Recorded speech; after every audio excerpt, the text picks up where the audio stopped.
नमस्कार। आकाशवाणी से प्रस्तुत है समाचार संध्या।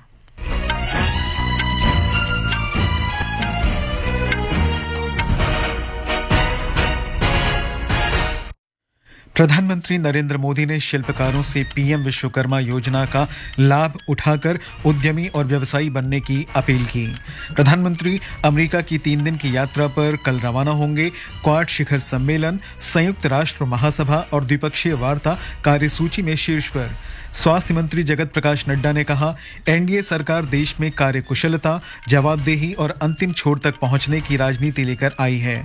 रेल मंत्री अश्विनी वैष्णव ने नई दिल्ली से भारत नेपाल मैत्री यात्रा पर्यटन रेलगाड़ी को रवाना किया। श्रीलंका में राष्ट्रपति चुनाव के लिए मतदान कल।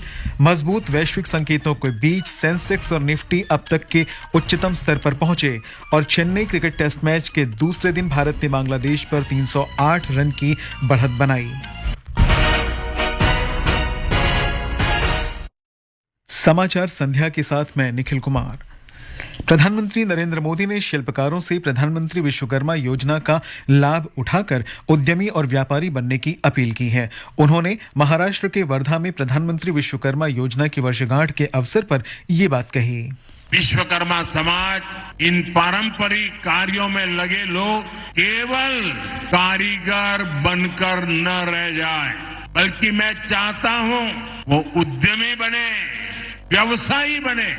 इसके लिए हमने विश्वकर्मा भाई बहनों के काम को एमएसएमई का दर्जा दिया है। 1 डिस्ट्रिक्ट 1 प्रोडक्ट और एकता मॉल जैसे प्रयासों के जरिए पारंपरिक उत्पादों की मार्केटिंग की जा रही है।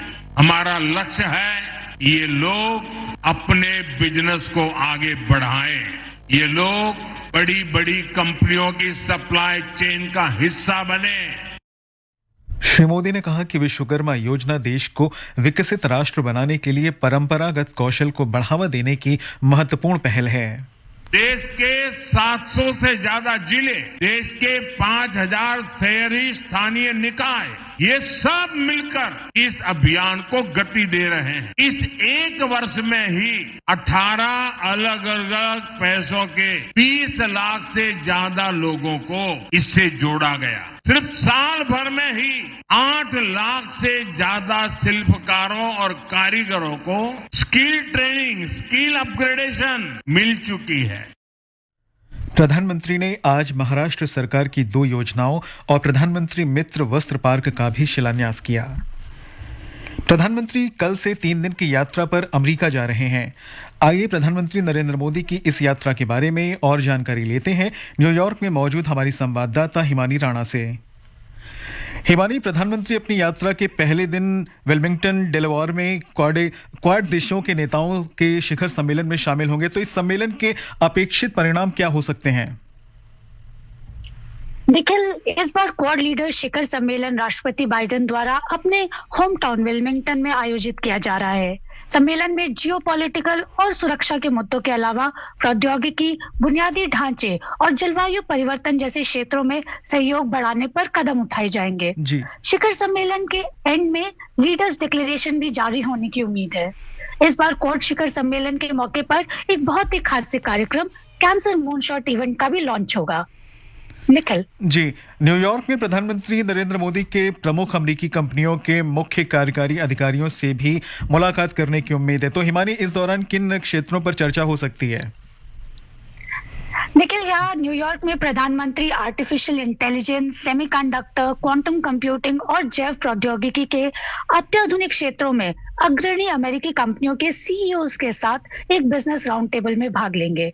इन क्षेत्रों में हुए नवाचारों की समीक्षा की जाएगी और इस क्षेत्र में भारत की विकास यात्रा पर प्रकाश डाला जाएगा। भारत में सहयोग और निवेश के अवसरों पर भी ध्यान केंद्रित किया जाएगा। निखिल जी, इस जानकारी के लिए आपका धन्यवाद हिमानी।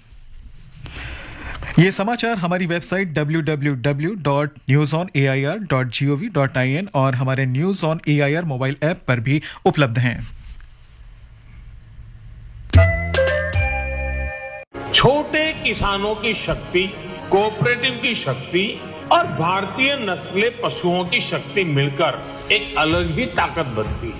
इस ताकत को बढ़ाने और डेयरी के विकास में जुटे पशुपालकों, तकनीशियनों व डेयरी सहकारी समितियों को प्रोत्साहित करने के उद्देश्य से पशुपालन एवं डेयरी विभाग दे रहा है राष्ट्रीय गोपाल रत्न अवार्ड, जिसमें इस बार से पूर्वोत्तर क्षेत्र को भी शामिल किया जा रहा है। आवेदन के लिए awards.gov.in पर जाएं या अपने नजदीकी कॉमन सर्विस सेंटर, पशु चिकित्सालय या पशुपालन और डेयरी विभाग से संपर्क करें। आवेदन 30 सितंबर 2024 तक। समाचार संध्या में आपका फिर स्वागत है। स्वास्थ्य मंत्री जगत प्रकाश नड्डा ने कहा है कि एनडीए सरकार देश में कार्य कुशलता, जवाबदेही और अंतिम छोर तक पहुंचने की राजनीति लेकर आई है। अपने मंत्रालय की 100 दिनों की उपलब्धियों के बारे में उन्होंने कहा कि सरकार ने आयुष्मान भारत प्रधानमंत्री जन आरोग्य योजना का विस्तार करने का महत्वपूर्ण निर्णय लिया है। इसमें 70 वर्ष और उससे अधिक आयु के सभी व्यक्तियों को शामिल किया गया है। उन्होंने बताया कि विस्तारित योजना अगले महीने लागू की जाएगी। प्रधानमंत्री मोदी जी के नेतृत्व में आयुष्मान भारत ने सभी बुजुर्गों को irrespective of any income group all have been included in Ayushman Bharat above the age of 70। इसमें नो इनकम बार है। 4.5 crore families have been added. 6 crore लोगों को और जोड़ा जाएगा और सीनियर सिटीजन्स को और उनको 5 लाख रुपए का फैमिली बेसिस पे हेल्थ कवर दिया जाएगा। वाणिज्य विभाग ने सरकार के पहले 100 दिनों के दौरान निर्यातकों को सशक्त बनाने, प्रक्रियाओं को सुव्यवस्थित करने और नवीन समाधानों के माध्यम से आर्थिक विकास को बढ़ावा देने पर ध्यान केंद्रित किया है। वाणिज्य और उद्योग मंत्रालय ने कहा है कि इस अवधि के दौरान निर्यात को बढ़ावा देने और प्रक्रियाओं को सरल करने के लिए कई पहल की गई हैं। रेल मंत्री अश्विनी वैष्णव ने आज नई दिल्ली के हजरत निजामुद्दीन रेलवे स्टेशन से भारत नेपाल मैत्री यात्रा टूरिस्ट ट्रेन को रवाना किया। 10 दिन की भारत नेपाल मैत्री यात्रा भारत और नेपाल के धार्मिक स्थलों पर जाएगी। श्री वैष्णव ने कहा कि पर्यटक अब भारत और नेपाल की साझा सांस्कृतिक विरासत का सर्वोत्तम अनुभव प्राप्त कर सकते हैं। इसमें अयोध्या में भगवान श्री राम जन्मभूमि से लेकर सीतामढ़ी, जनकपुर, काशी विश्वनाथ और श्री पशुपतिनाथ जी के दर्शन का पूरा पैकेज है। यहाँ से भारत के बॉर्डर तक ट्रेन से सफर है और यात्री अच्छे से सुरक्षित ढंग से जाएं और उनकी सारी व्यवस्थाएं रेलवे के माध्यम से है। केंद्र सरकार ने तिरुपति मंदिर के लड्डू में मिलावट के आरोप पर आंध्र प्रदेश सरकार से रिपोर्ट मांगी है। स्वास्थ्य मंत्री जगत प्रकाश नड्डा ने नई दिल्ली में ये जानकारी दी।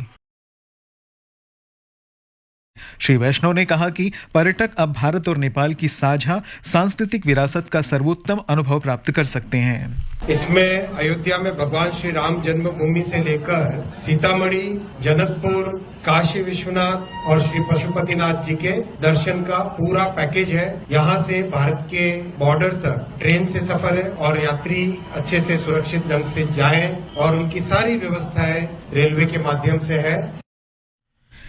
केंद्र सरकार ने तिरुपति मंदिर के लड्डू में मिलावट के आरोप पर आंध्र प्रदेश सरकार से रिपोर्ट मांगी है। स्वास्थ्य मंत्री जगत प्रकाश नड्डा ने नई दिल्ली में ये जानकारी दी। तो जैसे ही ये खबर मुझे मिली, मैंने चंद्रबाबू नायडू जी से बात की, उनसे मैंने डिटेल उसकी ली है और मैंने उनको कहा है कि आप तुरंत एक जो आपके पास अवेलेबल रिपोर्ट है वो रिपोर्ट आप मुझे भेज दें। उस रिपोर्ट को मैं एग्जामिन भी करूंगा, स्टेट रेगुलेटर से भी बातचीत करूंगा, उनका क्या कहना है उसको भी जानूंगा। जो रिपोर्ट है जिस सोर्स से आई है उस रिपोर्ट को पूरी तहकीकात करके उसके सारे पहलुओं को ध्यान में रख करके suitable action will be taken accordingly.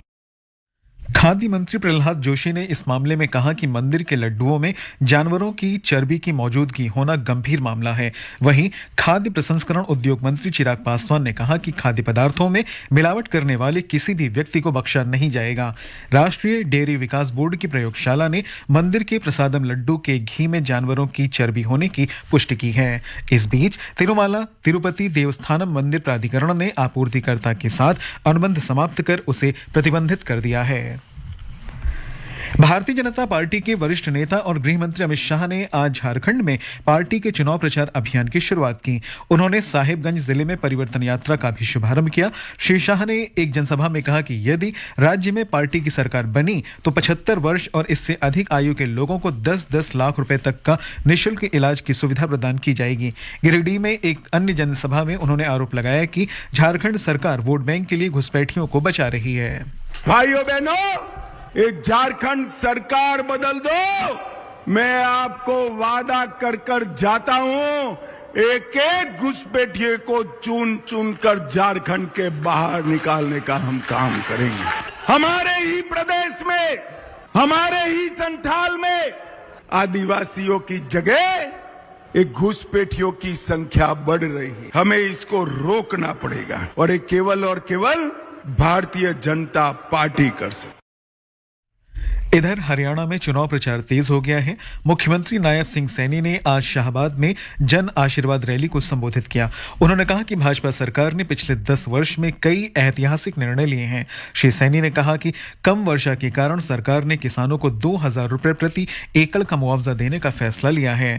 Congress के वरिष्ठ नेता और पूर्व मुख्यमंत्री भूपेंद्र हुड्डा ने भी रैलियों को संबोधित किया। आजाद समाज पार्टी प्रमुख चंद्रशेखर आजाद भी प्रचार कर रहे हैं। पश्चिम बंगाल में आरजीकर मेडिकल कॉलेज में पीजीटी डॉक्टर के साथ दुष्कर्म और हत्या के बाद अपनी 42 दिन की हड़ताल वापस लेने के बाद जूनियर डॉक्टरों ने आज कोलकाता में एक रैली में भाग लिया। राज्य के मेडिकल कॉलेजों में जूनियर डॉक्टर कल इमरजेंसी ड्यूटी के लिए वापस आएंगे। महाराष्ट्र में एक यात्री बस और ट्रक की टक्कर में 6 लोगों की मृत्यु हो गई और 23 अन्य घायल हो गए। यह दुर्घटना आज सुबह शाहपुर गांव के पास जालना वाडी गोदरी रोड पर हुई।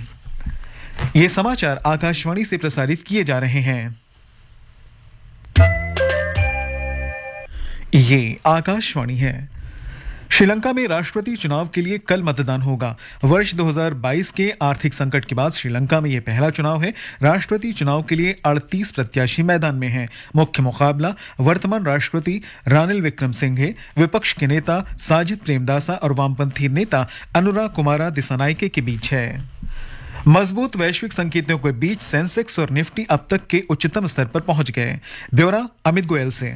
बंबई शेयर बाजार का सेंसेक्स आज 1.6% की मजबूती से 1,359 अंक उछलकर नए सर्वोच्च स्तर 84,544 के स्तर पर बंद हुआ। नेशनल स्टॉक एक्सचेंज का निफ्टी भी 1.4% की बढ़त से 375 अंक बढ़कर नए रिकॉर्ड स्तर 25,790 के स्तर पर बंद हुआ। अंतर बैंकिंग विदेशी मुद्रा बाजार में डॉलर के मुकाबले रुपया 11 पैसे की मजबूती से 83 रुपए 57 पैसे प्रति डॉलर के स्तर पर रहा। इलेक्ट्रॉनिकी और सूचना प्रौद्योगिकी मंत्री अश्विनी वैष्णव ने कहा है कि सेमीकंडक्टर निर्माण कंपनी एनालॉग डिवाइसेस ने देश में सेमीकंडक्टर समाधान विकसित करने के लिए भारत सेमीकंडक्टर मिशन के साथ साझेदारी की है। श्री वैष्णव ने कहा कि जल्द ही कौशल विकास के लिए सेमीकंडक्टर एडवांस मैन्युफैक्चरिंग अपस्किलिंग के साथ एक समझौता ज्ञापन पर हस्ताक्षर किए जाएंगे। प्रसिद्ध मलयालम थिएटर और फिल्म हस्ती कवियूर पोन्नम्मा का आज शाम केरल में कोच्चि के एक निजी अस्पताल में निधन हो गया।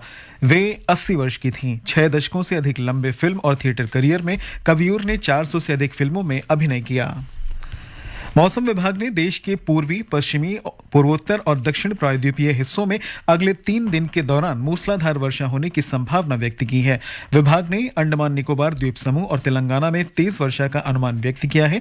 मध्य महाराष्ट्र, कोंकण, गोवा, गुजरात और मराठवाड़ा में भी 25 सितंबर तक तेज बारिश का अनुमान है। 26 सितंबर तक ओडिशा, नागालैंड, मणिपुर, मिजोरम और त्रिपुरा में मूसलाधार बारिश होने के आसार हैं। चेन्नई में बांग्लादेश के साथ पहले क्रिकेट टेस्ट मैच के दूसरे दिन तक भारत ने दूसरी पारी में 3 विकेट पर 81 रन बना लिए थे। शुभमन गिल 33 और ऋषभ पंत 12 रन बनाकर क्रीज पर थे। मेजबान टीम को अब तक 308 रन की बढ़त मिल चुकी है।